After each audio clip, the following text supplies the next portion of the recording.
This is Dan Schneider. On this Dan Schneider video interview, the subject is Forbidden Planet. I'll be talking with Eric McGill, a film critic, about it, and the conversation will begin in a moment. Eric McGill is a film critic. I recently did a show with him regarding the 1978 version of Invasion of the Body Snatchers. He's back to talk about Forbidden Planet with me, so welcome, Eric, like I usually do and as I did before. If you could take a couple of minutes, just say who you are, talk a little bit about your website and what drew you to Forbidden Planet, and then we'll get into it. Yeah, sure. Hi, I'm Eric. It's good to be back. I'm also the Unapologetic Geek here on YouTube. And I have a website, which is emagill.com. That's EMAGILL.com, where I review sci-fi classics in both film and literature. And Forbidden Planet is a really special movie for me. It was one of my dad's favorite movies, and he died about 11, 12 years ago now. But growing up, this was always like the holy grail of 50s sci-fi for me. And it still is to this day. I still consider it probably the best sci-fi film of the 50s, which is saying a lot because there's a lot of great sci-fi from the 50s. Yeah, one of the ways I think that it differed from some of the other classics, such as The Day the Earth Stood Still, or something like Godzilla, or Worlds in Collision, or When Worlds Collide. When Worlds Collide.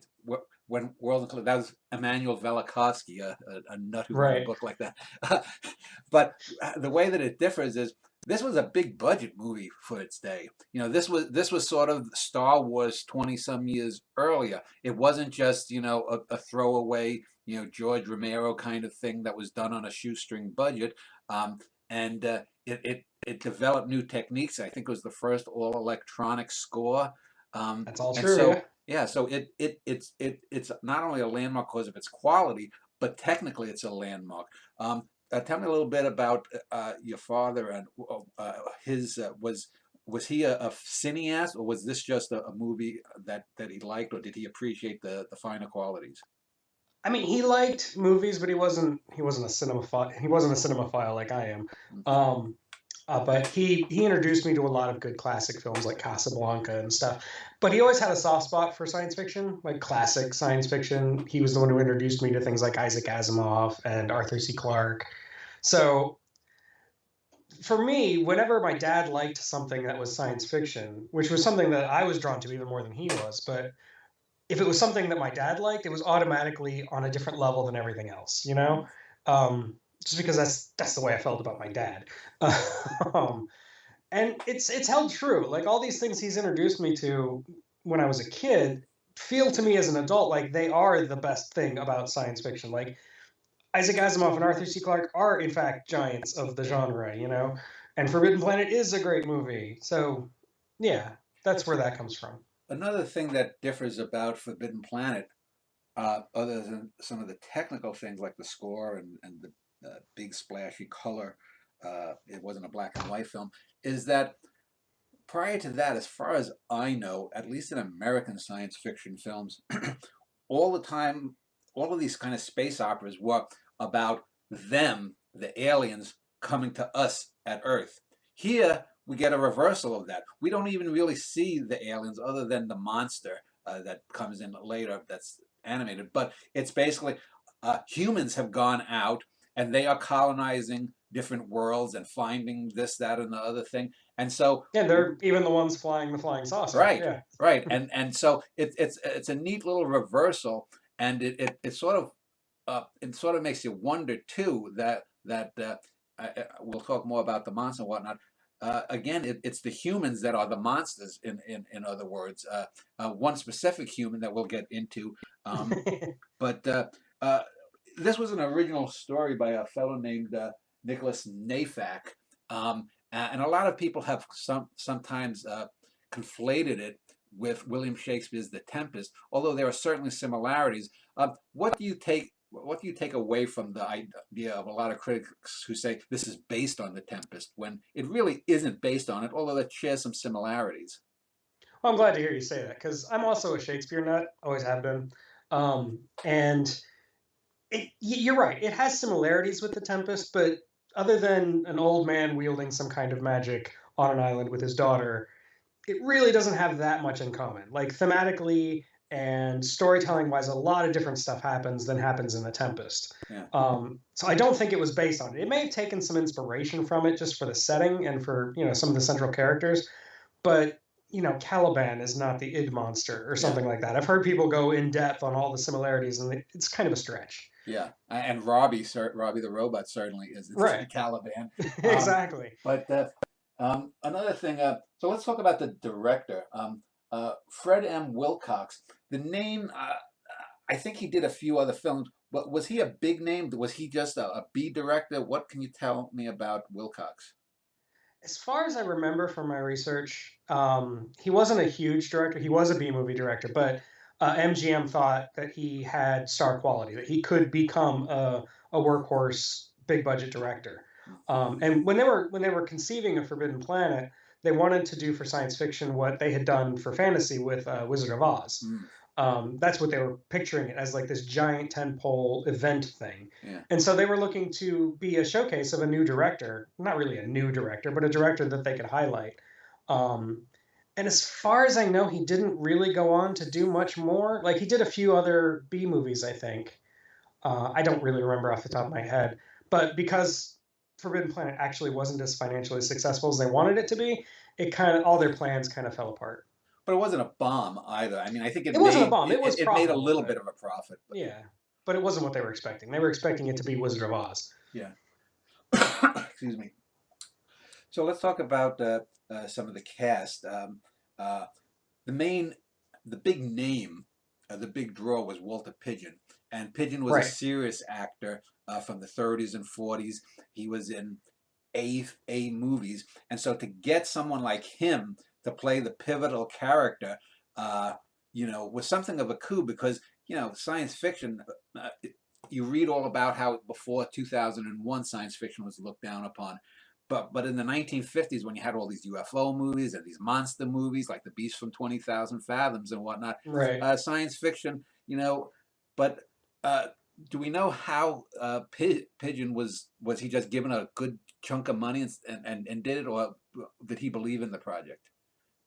I don't really know, to be honest. But from what I remember, I think it was just they gave him money and he was, under contract. Oh, okay. I think that's all there was to it. But they wanted to put a big budget, they wanted to put a big name in the movie Mm-hmm. because science fiction, it had some staple actors here and there. But for the most part, it didn't have a lot of big names then. It wasn't until a little bit later that they started throwing big names at science fiction. But by then, the 50s were kind of winding down. Um, but no, as far as I remember, he was just one of their actors they had on contract, so they put him in it. And then, of course, the movie is also well known because it wasn't the first movie for Leslie Nielsen, but it was the movie that was thought that was going to break him as a star. And he had a decent career after that, up until he became a comic star. A decent dramatic career. Right. Can you talk a little bit, if you know anything about Nielsen's status and who he may have beaten out for the role? Um, I don't know if he beat out anybody, but I do know that just like the director, Fred Wilcox, MGM was looking for somebody who was established but not huge, like somebody that they thought could be huge. And they were looking at Leslie Nielsen as a leading man. They wanted him to become a leading man. They'd hired him for a couple of romantic comedies, and he'd done some work, and they really appreciated what he had done, and they thought he had a lot of potential. Um, and yeah, Leslie Nielsen himself wanted to be a serious leading man actor. He didn't envision what would later become of his career. And when I was growing up as a kid, to see him in a serious role like this was just jarring because I grew up with Airplane and stuff. Yeah. I wasn't expecting that. But no, like, yeah, that's. I don't know if he beat out anybody for it, but there's probably a couple of names MGM was floating around of people that they were trying to raise their profile. Then there's Morbius's daughter, Alta Morbius, played by Anne Francis, And Francis, yeah. and she's obviously the cheesecake of the movie. She's sort of a Grace Kelly kind of like figure. Was this her first movie, or was? It wasn't her first movie, but it was her first major role. Like she'd been leading. She'd been in something called Blackboard Jungle. I think was her biggest role before this. But other than that, she was mostly just a secondary actress, somebody in the background. She was only like 22 or 23, I think. And then three other actors who were sort of staples of television and also B movie actors. There's Warren Stevens, who played the Doctor, who I think he's the one who gets his brain fried by Right, yeah. the Krell equipment. Then there's He's the Earl. true hero, man. Yeah. Then there's Earl Holliman, who's the cook, The and cook, right. he was a staple on television, and I think he has some two or three really funny scenes with Robby the Robot. I think it's him. Uh, Yeah, yeah, yeah. and then Richard Anderson, who went on to 1970s fame during The Bionic Woman and $6 Million Right. Man as Oscar or whatever it was.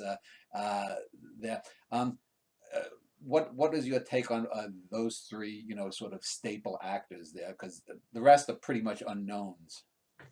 I mean, they're fun character actors, and I really like. You just said his name, and I Holliman, can't Earl remember. The Holliman. guy who plays the cook. Yeah, Yeah, Earl Holliman. he's great, and the way he plays off of Robby the Robot is fantastic. But no, I mean they're all good. All three of them do a really good job, but they're secondary characters, so you don't really think much of them. And so the one character left is the robot, Robby the Robot. Real star. Right. And he sort of, I guess you could say he was the R2D2 C3PO combined of the 1950s, because he not only did that, I think he appeared 3 or 4 times a decade later on Lost in Space. He appeared in 1 or 2 other movies, I think, by MGM. And I even remember, I was born in 1965, still by 1970, 71, you could still find toys in little toy stores of Robby the Robot. He had a 15, 20-year staying power past this movie. Uh, who played him in the suit, do you know? I have no idea, to be honest. It might have been the designer, Robert Kinoshita. He might have been the one behind in the actual suit. I don't know who the voice was though. So before we get into the actual plot, this movie especially has often been seen as a template for what would come later, a decade later, with Gene Roddenberry and Star Trek. And there are certainly Absolutely. similarities. Just looking it up, they're called the United Planets rather than the United Federation of Planets. We Right. do have them zipping around the galaxy. They can go. I don't think we get told what kind of propulsion they use, but they are faster than light. They just say hyperdrive, I think. Hyperdrive Yeah. yeah. And they do have that kind of very simple looking set that the first original series had too, which incidentally I've always thought, when I see like the newer Star Treks or some of these other sci-fi films with all of the gadgetry and whatnot, technology tends to look and get simpler the higher the technology is. So I've always found things like this or the first Star Trek series is probably what things are going to look like in the future. It's not going to look necessarily like the alien ship. What is the Nostromo or something? The Nostromo, where it's supposed to be looks like a rig, barge, right. floating through space. But let's talk a little bit about the effects there. And I mentioned the electronic score. It seems to me, I think most of those effects are certainly models, and they use a lot of matte paintings in the background. Yeah, for sure, including one by Chesley Bonestell. Yeah. Oh, that's right. Yeah, Chesley Bonestell, the guy who did. Yeah, I know who did. He did all the George Powell movies, basically. Right. And he was quite famous. He did a lot of covers for a lot of sci-fi magazines in the 30s, 40s, 50s. Big name. Yeah. Probably the only matte painter I know by name. So this has this could, you could easily see this being almost a Star Trek like episode. The ship is cruising around. They get I think they're on a mission because there's a distress call from the planet of Altair 4, and just like in any number of Star Trek episodes, some ship has crash landed years ago, and they're surprised to find that there are survivors, and lo and behold, they're warned away. As in many, don't come. We're fine. Don't come. Which of it course, totally feels like a Star Trek episode. Yeah. and which naturally means that they come to the planet, and there they meet the 2 main human characters, and I think Robby is the one who actually greets them. He comes on. Yeah, he's the first one. He's on a duster or whatever. It kicks up a lot of dust across the desert sands, right, and whatnot. How do you think that that kind of holds up to a lot of uh, modern science fiction? Because when you read online, a lot of people who are seeing this who are age 30 or younger, it takes a while to set up. You don't. It's not really an action movie. It's more of a character study. Would you agree with that? Oh yeah, definitely. It's aiming to be more intellectual. It's not trying to, wow you with crazy action and things that are happening all over the place. Like yeah, it's got the monster later in the movie, but that's not its selling point. Its selling point is it's trying to make you think. It's trying to relate to characters. So yeah, it's definitely a character study first. And then Morbius appears, and he again tries to warn them away, say everything is good. And aside from the funny bits between Robbie and the cook, where will 60 gallons of vodka be enough or something? This is whiskey, but yeah. Whiskey, yeah, will it be enough? You get all of a sudden you get Anne Francis as this goddess who comes skipping through this Edenic garden where even the tiger that is her pet is like a pussycat, and Right. things seem to be a little bit off and whatnot, and yet naturally Leslie Nielsen's character has to investigate, and he has to call back and to his authorities and find out stuff. It does seem that. Well, what is your take on the United Planets? Does this seem like they seem to be a military unit? They're definitely a lot more militaristic than Star Trek originally was, like under Gene Roddenberry. And they're all men. They're all they're like 20. I think he even says at some point the average age is like 24.6 or something. Yeah. And yeah, they're all just they're men who've been out on in like the space service for a decade or so. Yeah. And Alta, of course, not only is tempting looking, but she is totally oblivious to the opposite sex. Oh,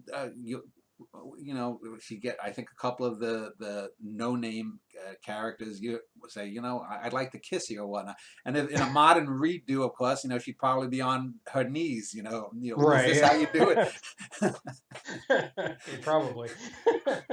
um, but then we sort of I think the guys are told, Nielsen is told that to investigate because Morbius describes what happened to the rest of the crew as their deaths due to some planetary force, and we later find Right. out what that is.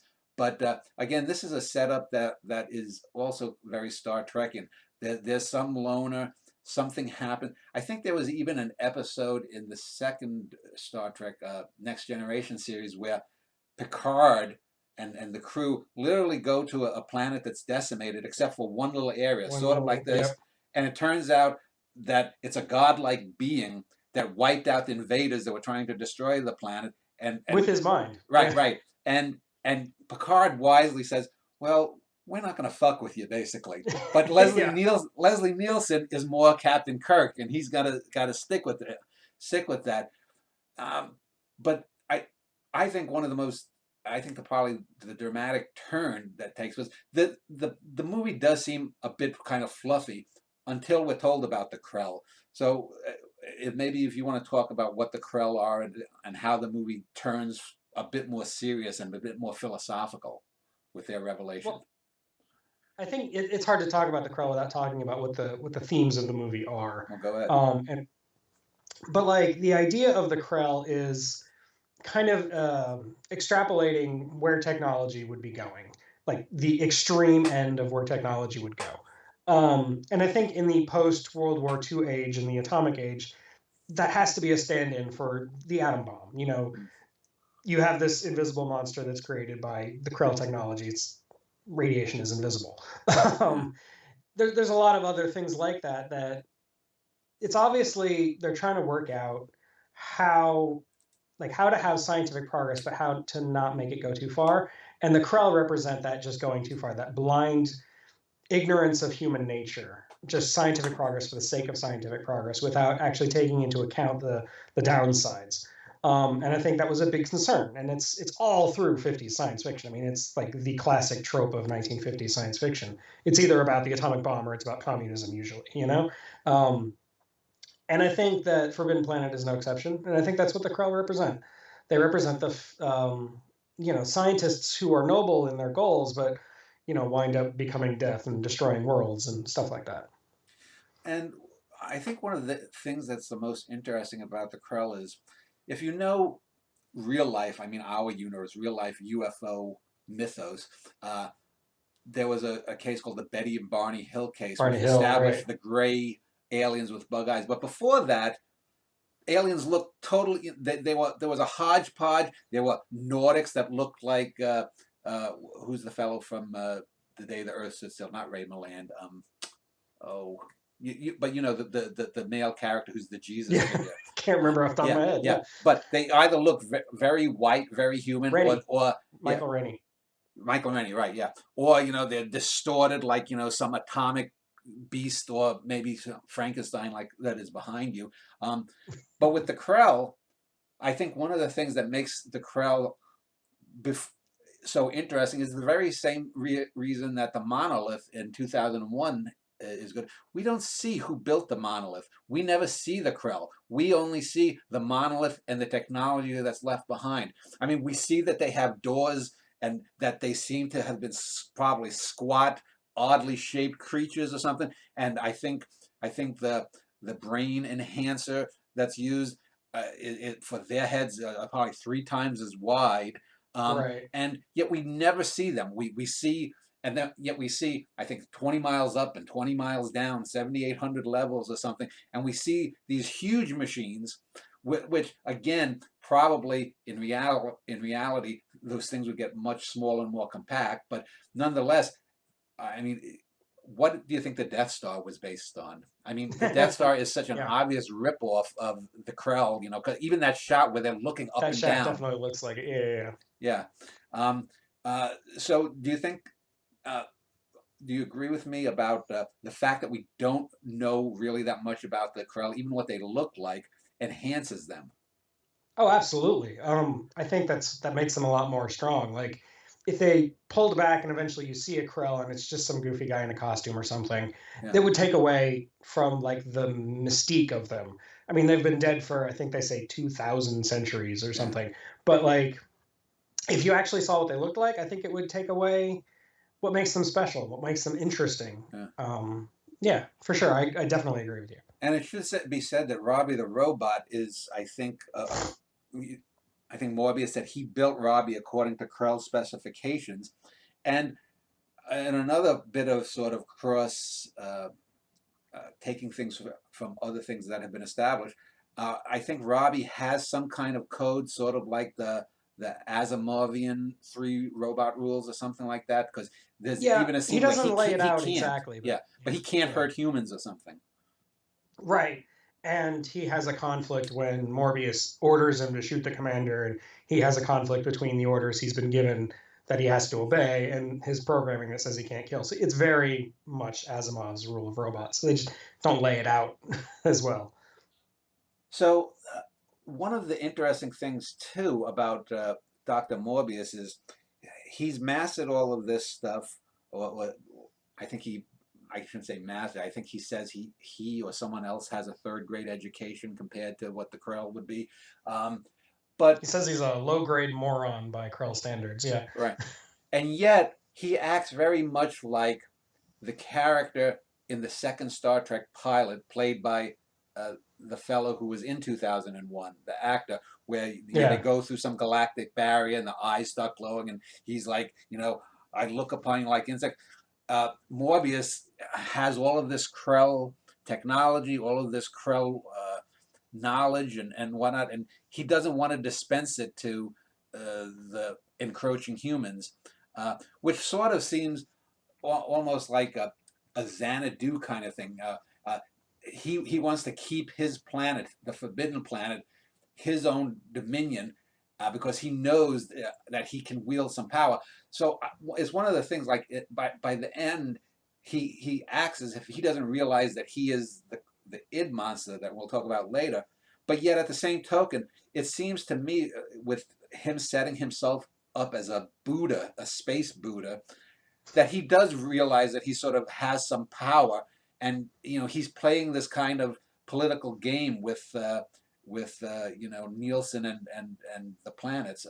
What is your take about Morbius? Do you think that he has a hidden agenda other than I mean, he seems to not really know about the id creature, but he does seem to realize that he's in a power position. No, when the commander calls him out as being I can't even say that word, Megalomaniacal. megamaniacal. Yeah. Yeah. When the commander calls him out for that, like, he's absolutely right. I think with Morbius, you can kind of see how maybe he started with good intentions and he started believing things. And I mean, he basically got high on his own supply. Yeah. And then, ironically, it's subconsciously he probably figured out that he was the source of the id monster and that he's the result. The destruction of the Bellerophon crew and all that was his own fault. But consciously, he can't even think that, because it would break his ego. So he has to be forced. He has to be led, kicking and screaming, to that realization in the end. He doesn't want to believe it. He doesn't want to accept it, even though he's super intelligent. He should have figured it out by now. So one of the pivotal moments in the movie is the first attack on the soldiers from the ship. They set up like a force field or whatnot, and something invisible gets behind them, and we get a sense of the mass and the strength of this creature, because the steps leading up to their starship, UFO Go down, yeah. starts bending, and is leaving sort of like Tyrannosaurus Rex sized tracks in its wake, and he kills a couple of the crew members, and sneaks out and isn't caught. And the only thing that we have tangible is they basically take a plaster cast of the footprint, and it looks like some giant T-Rex kind of reptilian foot. And I think that's also, given the time, it was a very good decision to do that, because they're not going to. The monster would probably look silly if it was an animated or suitmation Godzilla type No, thing. absolutely, yeah. And even when you do see it animated, it's only through like the electricity of the force field and stuff like that. Yeah. So yeah, I think, again, leaving it to your imagination is better than trying to show you the creature in all his glory.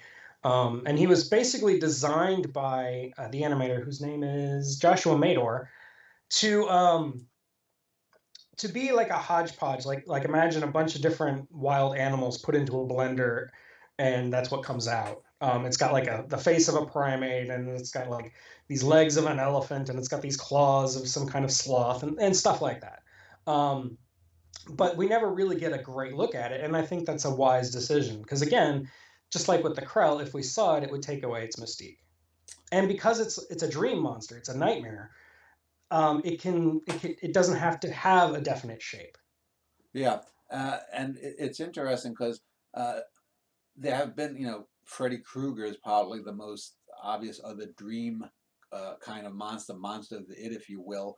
There, but this monster of the id, whatever you want to call it, seems a lot more scary because you don't see it. You look at a Freddy Krueger, and I never found I found it almost kind of silly the way that character looked. But after the attack, then Altera has basically turned against her father, as probably in the weakest moment of the film. She suddenly is totally in love with Leslie Nielsen's character, even though she's been kissing half his crew, and they go to. But again, that's a lot like Star Trek, yeah. Yeah. Well, it's a lot like a lot of Hollywood films. How many characters meet, and literally not only within Just 5 instantly minutes fall in on love, film, yeah. but within 5 minutes in the universe of the film, they're in love. Yeah. But basically, Morbius sort of entombs himself, locks himself in, and Nielsen and Alta are there with him, and this is, I guess, maybe a lot where the Shakespearean kind of things with the Tempest comes in, I think, because it is a very Shakespearean moment. It's a man who has spent 2 decades basically creating a world of his own making, uh, and he finds out that he's not only a mass murderer, uh, but he's doing so without his at least conscious knowledge of it. So he's a monster that isn't even aware he's a monster. Um, what is what is your take on that, the final revelatory scene? I think Pigeon is great in it. If it weren't for Walter Pigeon, I'm not sure that scene would work too well. Because yeah, he's in a panic and he's sweating and he knows what is actually going on. Leslie Nielsen has spelled it out for him. He knows it and he has to accept it. And then he has to reject the monster of his id. Which, if I'm honest, as from a like a narrative storytelling standpoint, I don't really buy the solution that he just rejects the id and it goes away. Like Yeah, that's a little cheap. But he does still have to die in the end. He still has to sacrifice himself, well, which it feels Shakespearean, but it's definitely not the Tempest. Prospero yeah, has a happy ending. yeah, Um, and yeah, I like that Shakespearean tragic fall kind of thing and that noble sacrifice. I think it really works for the character of Morbius, who is the most dynamic character in the story. Like, let's face it, the story is right. about Morbius more than anybody else. Yeah. And the thing is, Morbius has to die, as you said, because I think Leslie Nielsen says, as long as the, the monster is from his unconscious, and it'll get all the power it needs from that 20-mile giant turbines or Right. whatnot that are nuclear powered. And so, it'll, because apparently it's like, 20 feet thick or 10 feet thick, whatever, metal that he's encased himself in. So the only way to stop the monster is basically to sacrifice himself to his own dark impulses. Yeah, and at Let, one point, Leslie Nielsen, the commander, yeah, comes really close to actually shooting him. I mean, he knows that that's the end result here. He has to die, but Leslie Nielsen can't bring himself to do it, especially not right in front of his daughter.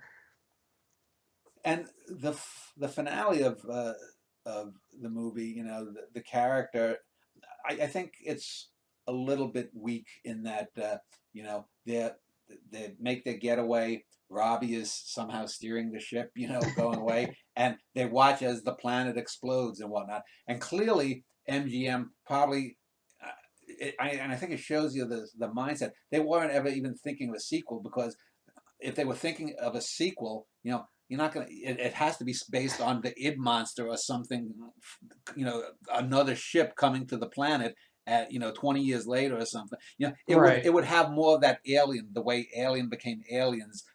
Kind of thing to it.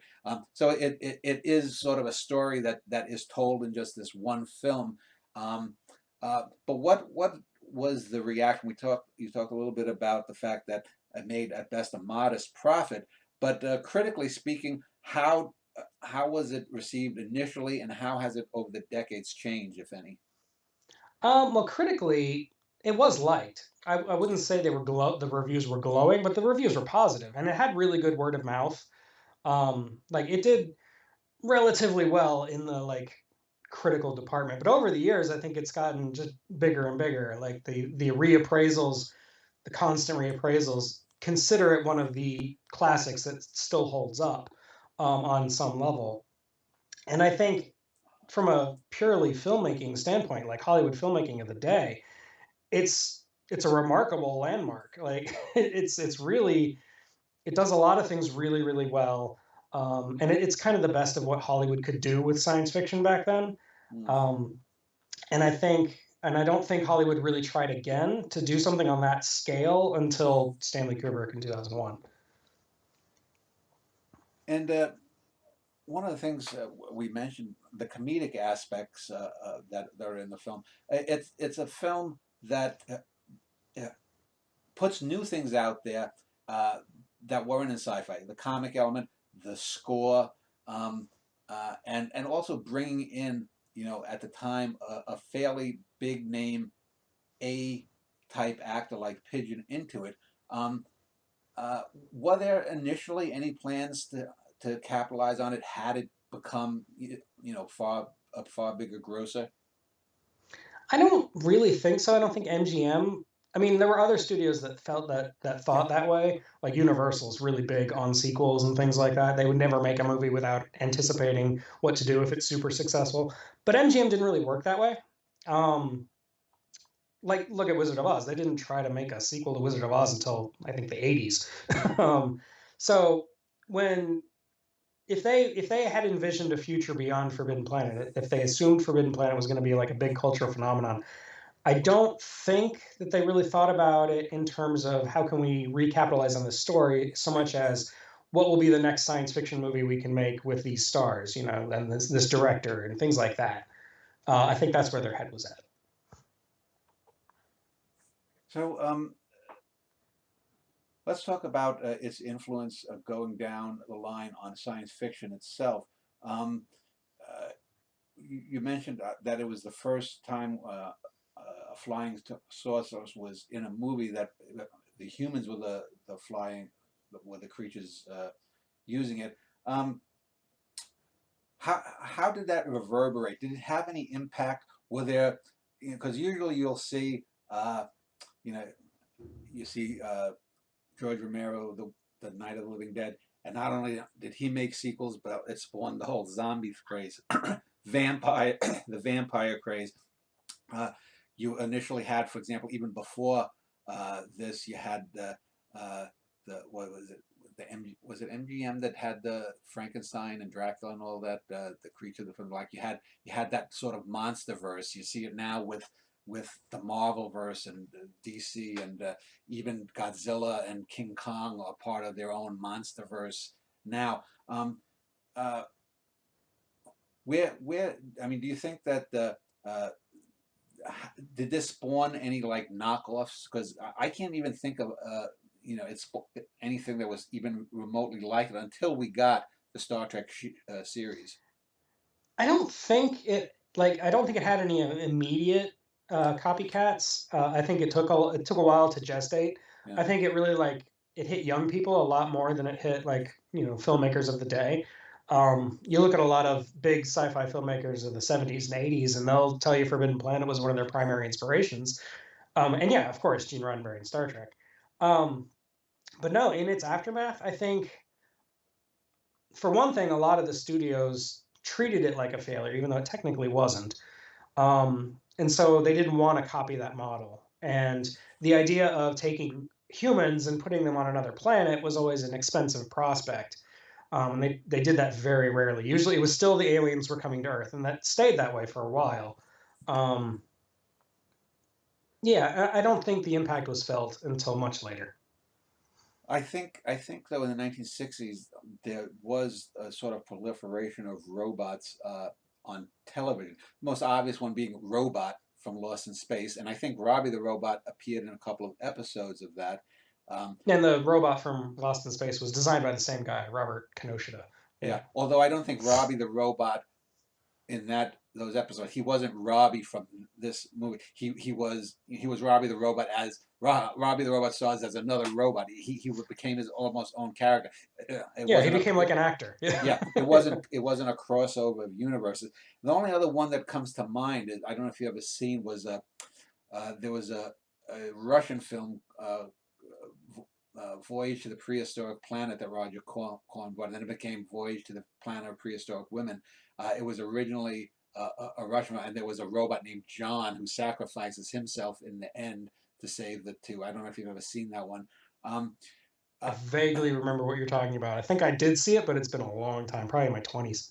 yeah, I think it was called Planeta Berg, Planet of Storms, in the original Russian. But um, I do know that about 40, 50 years later, in the late 90s, after James Cameron, excuse me, had done Who got his start with Roger Corman? right, Sorry. and who had done uh, you know T Terminator T2. He'd done Aliens. I think in the '90s he was offered. I think there was a reboot going around. He was attached to a project to do it.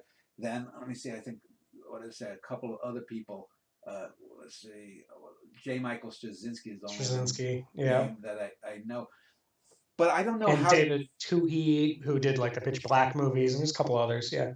Yeah, but it's one of those things that and I think you had mentioned it before. It is such a 1950s feel to the movie, in terms of, yes, I mean it ends on a positive note, but there, and Morbius is a human and he is a source of the monster, but I can't really imagine how a more modern interpretation where darkness, the dark side, is always seen as somehow better than the good.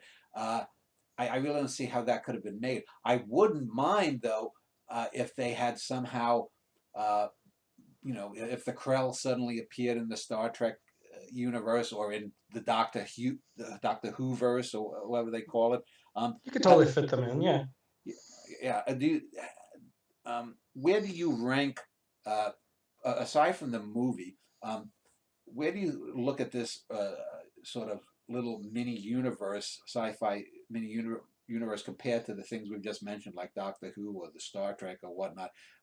It does have. They all seem to stem from that foundation, Asimovian foundation, kind of mankind expanding into the galaxy and becoming a hegemony of sorts. Uh, what do you look at the universe within the film as?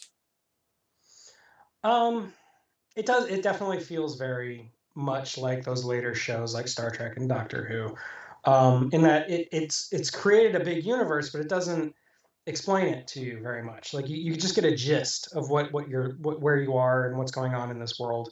I think they tell you in the beginning it's like the 2200s or something. I don't remember Yeah. exactly. I think there's like an opening narration that gives you a little history. Um, but for the most part, yeah, you're just left to intuit what all this is, what this universe is, who these people are. And like we were talking about before, it is a little more militaristic, which Star Trek eventually became, but Star Trek didn't start that way. So I don't know. I do look at it as kind of a primordial version of what came later. And yeah, you're right. It is kind of it's foundational in that it's like a foundation for these kind of stories, but also like you were mentioning Asimov's foundation of people going out into the universe or into the galaxy.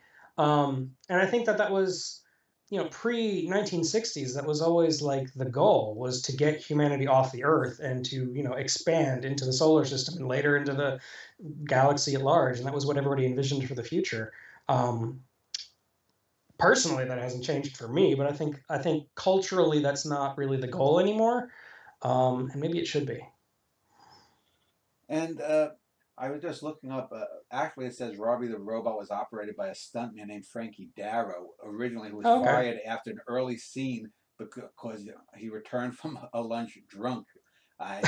He almost fell over in the suit while trying to walk inside the prop. Um, uh, was Forbidden Planet? Do you know? Was it ever? Did they ever try to market Robby the Robot and the characters in, like, as a game, or as GI Joe kind of action like figures, or was that before that became a craze? So I know the earliest series I can think of was Planet of the Apes, when you had Zira and Cornelius, and there were dolls Right. and whatnot. Yeah, I don't think they did that with movies yet. And Robbie the Robot would have been a golden opportunity, but I think they weren't thinking about it in terms of merchandising as much as they were, just like we talked about before. They turned Robbie into an actor, which I thought was really funny. Um, but no, it wasn't until later, much later, that Robbie the Robot toys and dolls started coming out. And like you were mentioning before, they sold them for years. In fact, I still sell them. I have one in my basement right now. um, but yeah, I don't think that I think that was a missed opportunity. But marketing like that, like merchandising like that, didn't really explode until Star Wars. But you're right, it did exist before that with like Planet of the Apes and stuff like that. Um, let's talk about some of the other people other than Leslie Nielsen's post career after this. Anne Francis, I do remember, had became a television star. She had a show. I forget the name of it, but she was the main character. She was sort of like a female private eye, I think, and she did fairly well after that. Um, Walter Pidgeon went back to what he did. Were there any other than Robby the Robot? It didn't really lead to anyone becoming sort of a breakout star, though. No, it didn't really launch anybody's career or accelerate anybody's career. Again, except for Robby the Robot, who isn't actually a person. Um, I don't know. Anne Francis did well in television. I think she was better suited for television. And Walter Pidgeon was always a theater guy. He was always going to be a theater guy. I mean, he made more than 100 movies, so it's not like he was hurting for roles, but he always wanted, he loved the theater more than he loved film. Yeah. Where would you rank this among science fiction? And do you have like a divide line? Because a lot of people, 2001, in a sense, is sort of the big demarcation line. There's the pre 2001 science fiction and then post 2001 science fiction. Of course, there's crossover. Star Wars is more of a throwback to Buck Rogers and Flash Gordon type stuff, Right. and homage to it. But when you look at a lot of the stuff that's been done on television in terms of I think they're even doing Foundation as a cable TV series in recent years. Yeah, it's on Apple. Yeah. I think it's not bad, but a lot of hardcore fans don't like it. Well, so where do you generally place this?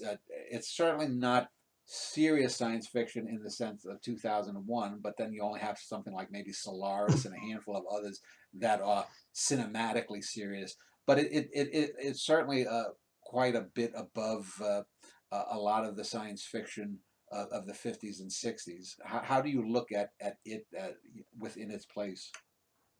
I think it straddled a line really, really well in the 50s where you had the intellectual undercurrent. Like it was trying to say something, about, what was important, and about science and about the future. It was actually like trying to say something. Whereas a lot of science fiction was just trying to put butts in seats and just be entertaining, which there's nothing wrong with that. I love entertaining sci-fi as much as the next guy.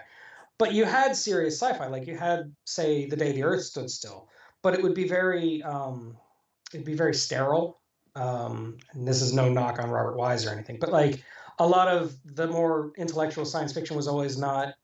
It always seemed geared to a smaller audience, whereas this managed to be both entertaining and intellectual in a way that not many science fiction movies could do in the 50s.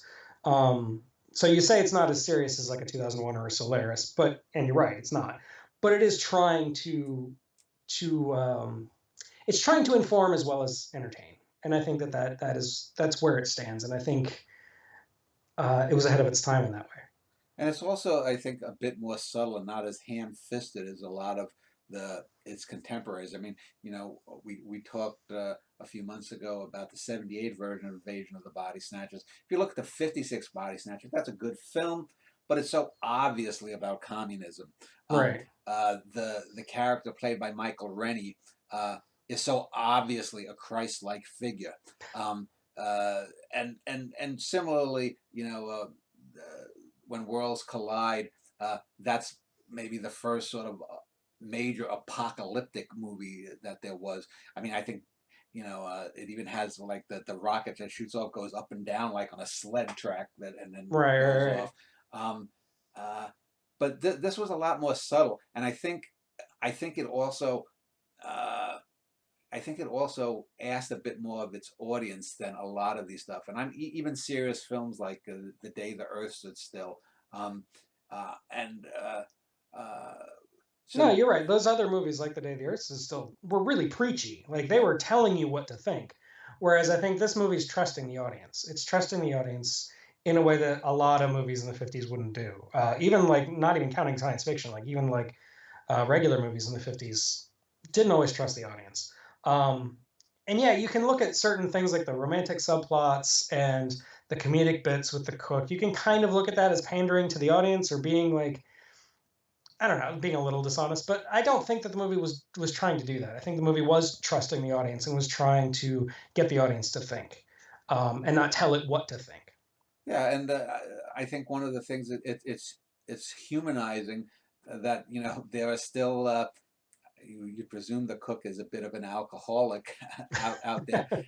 It isn't the sort of sanitized and scrubbed version of humanity that Star Trek, at least the original series, presented. You know, people still have some notable flaws, whether they're minor ones like Cookie or they're big ones like Morbius has. Um, so, as we wrap up, let me just ask you before I ask a couple of final questions. Is there anything that you want to say on the film that we haven't covered yet? I think we've covered it pretty well. Yeah, I just think it is a really important landmark, especially for the 50s. I think it says a lot of the things that most 50s science fiction was trying to say, but it says it in a way that is more interesting and more universal, I think. So I will link to emcgill.com, your website. My final two questions are if you could just answer, why do you think that this is a great science fiction film, and why should someone who's never seen it see it? Well, I think it's a great science fiction film for all the reasons we've mentioned, but I think um, it is a great science fiction film because it's again both entertaining and intellectual, but it's saying important things about science and the future, and I think that a lot of really good science fiction, that's what it does. That's what it tries to do. Is it tries to reflect human nature in a fantastical, futuristic world where science is at the forefront. And I think that this movie succeeds at that. And I think that you should watch it if you've never seen it before, just because not just because it's an important movie, but also because it's a fun movie and it's a good movie. And I think even by modern standards, I think it's still I think it still holds up. Yeah, some of the effects are a little cheesy today, but it's still good. It still feels fresh in a way that a lot of other movies don't. And a lot of other movies too. I was just thinking, a lot of other movies that are in a similar vein often start off highfalutin. You'll hear something like, "In the distant year of 2483, mankind has spread out into the galaxy due to the miracles of science." You know, Science, right? yeah, Yeah. science, science, science, science. Yeah. But anyway, Eric, it was good talking to you again. Thank you for doing so. I'll link to your websites as I mentioned, and No, thank thank you you for for having spending me. It's almost great. an hour talking about this. Yeah. Anytime you want to talk about a science fiction movie, I'm here for you. Okay.